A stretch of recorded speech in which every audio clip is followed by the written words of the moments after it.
Okey, dalam tema 1 iaitu masyarakat, pemerintahan, pertahanan dan perhubungan luar. Okey, kalau kita lihat dari segi peta minda yang saya berikan ini. Okey, banyak perkara yang perlu kita fahami. Pertama, bila kita sebut masyarakat Arab, iaitu masyarakat Arab Jahiliyah, masyarakat Arab Islam, yang bermula di Mekah dan juga di Madinah. Itu dua perkara yang perlu kita fahami dengan lebih baik. Kedua, pembentukan masyarakat Islam yang zaman Rasulullah terutamanya, yang dikatakan sebagai ummah. Apa yang dikatakan sebagai ummah itu pelajar kena faham. Kemudian apabila berlakunya penyatuan antara Mekah dengan Madinah itu selepas peristiwa hijrah, penyatuan Muhajirin, Ansar dan sebagainya. Jadi perkembangan masyarakat Islam itu seterusnya membawa kepada perkembangan masyarakat Islam. Jadi masyarakat Islam itu berkembang daripada masyarakat Islam di Mekah, kemudian apabila berlaku hijrah masyarakat Islam di Madinah, kemudian berkembang ke semenanjung tanah Arab. Jadi di situ kita kena memahami keseluruhan perkembangan masyarakat Arab sebelum dan selepas Islam, sebelum, semasa dan selepas. Itu kena kuasai. Kemudian baru kita lihat aspek yang kedua, iaitu pemerintahan. Dalam aspek pemerintahan bermula dengan sistem pemerintahan zaman pemerintahan Rasulullah, iaitu kerajaan Islam di Madinah. Mula dengan bentukan Piagam Madinah. Dari segi Piagam Madinah, kita lihat kepentingan Piagam Madinah dan juga kepimpinan Rasulullah dari segi ketua negara, sebagai ketua negara sebenarnya termaktub dalam Piagam Madinah. Jadi dari situ kita boleh memahami tentang struktur pemerintahan yang dibentuk oleh Rasulullah. Dari segi pusat pemerintahan dan juga dari segi wilayah. Pemerintahan, struktur pemerintahan itu di pusat dan juga di wilayah. Dan selepas wafatnya Rasulullah, berganti pada Rasulullah, mulalah apa dikatakan sebagai khalifah. Ke institusi khalifah.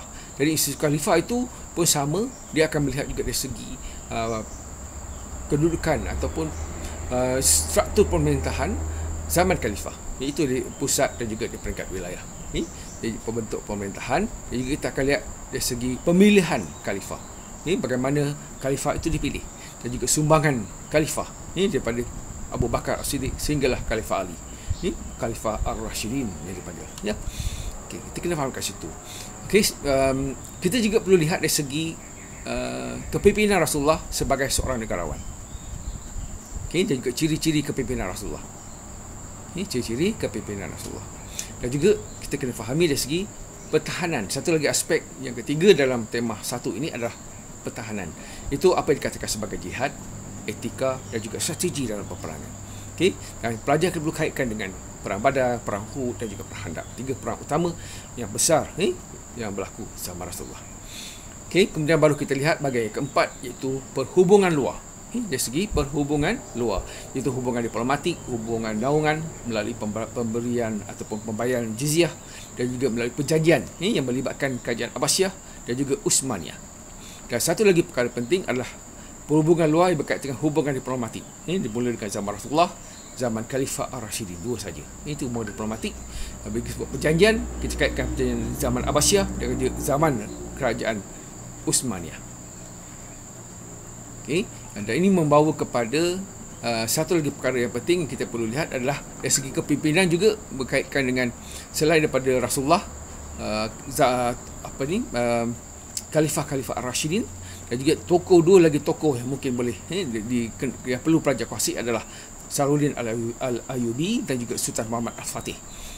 Yang mempunyai nilai-nilai ataupun ciri-ciri kepimpinan yang jelas sebagai tokoh pemerintah dalam sistem pemerintah Islam pada zaman Rasulullah, zaman Khalifah dan juga zaman kerajaan Abbasiyah dan juga Utsmaniyah. Jadi ini keseluruhan yang pelajar perlu fahami, perlu kuasai dalam tema 1. Ini berkaitan dengan apa sebenarnya kita belajar dalam tema 1. Dalam tema 1, 4 perkara yang kita boleh beri tumpuan. Itu masyarakat, sama dengan masyarakat Islam, masyarakat sebelum Islam, itu masyarakat Jahiliyah, masyarakat Islam di Mekah dan juga di Madinah.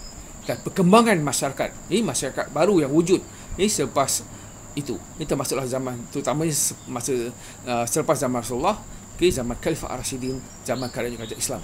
Itu semua menunjukkan bahawa masyarakat Islam itu berkembang. Itu part yang pertama. Yang kedua, kita lihat dari segi kepimpinan. Bila kita sebut kepimpinan itu, mula dengan kepimpinan Rasulullah. Sebagai contoh kepimpinan Islam yang berasaskan kepada Piagam Madinah. Melalui pembentukan sebuah negara Islam yang pertama, iaitu Madinah. Kemudian selepas wafatnya Rasulullah, kerajaan Islam diteruskan oleh pengganti kepada Rasulullah, iaitu Khalifah Ar-Rasyidin. Mula dengan Abu Bakar, Umar, Uthman dan Ali. Dan selepas itu bila berakhirnya zaman Khalifah Ar-Rasyidin, maka terbentuklah kerajaan-kerajaan Islam yang diwarisi melalui mula dengan Bani Umayyah, Bani Abbasiyah dan juga Turki Utsmaniyah. Itu dari segi perkembangan, dari segi kita lihat pula dari segi sistem pemerintahan, dan kemudian dari segi pertahanan. Itu menyebabkan konsep jihad dalam Islam, etika dalam peperangan dalam Islam, dan juga strategi peperangan dalam Islam. Ini yang boleh kita kena fahami. Itu bahagian yang ketiga. Dan bahagian keempat adalah perhubungan luar. Ini berkaitan dengan hubungan negara Islam dengan luar. Ini mula daripada zaman Rasulullah, zaman Khalifah dan juga zaman kerajaan-kerajaan Islam. Yang perlu kita fahami dari segi hubungan diplomatik, hubungan melalui perjanjian, dan juga hubungan melalui naungan ataupun pembayaran ataupun pemberian jizyah. Dan akhir sekali kita kena lihat juga dari segi kepimpinan.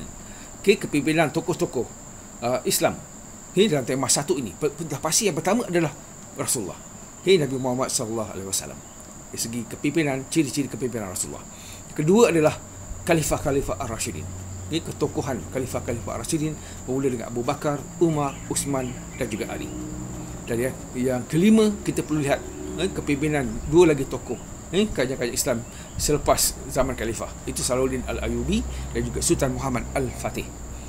Ini keseluruhan daripada tema satu yang pelajar perlu kuasai untuk membolehkan pelajar menguasai dan menjawab dengan baik soalan nombor 1 dan soalan nombor 2. Biasanya soalan 1 dan soalan 2 itu daripada tema 1.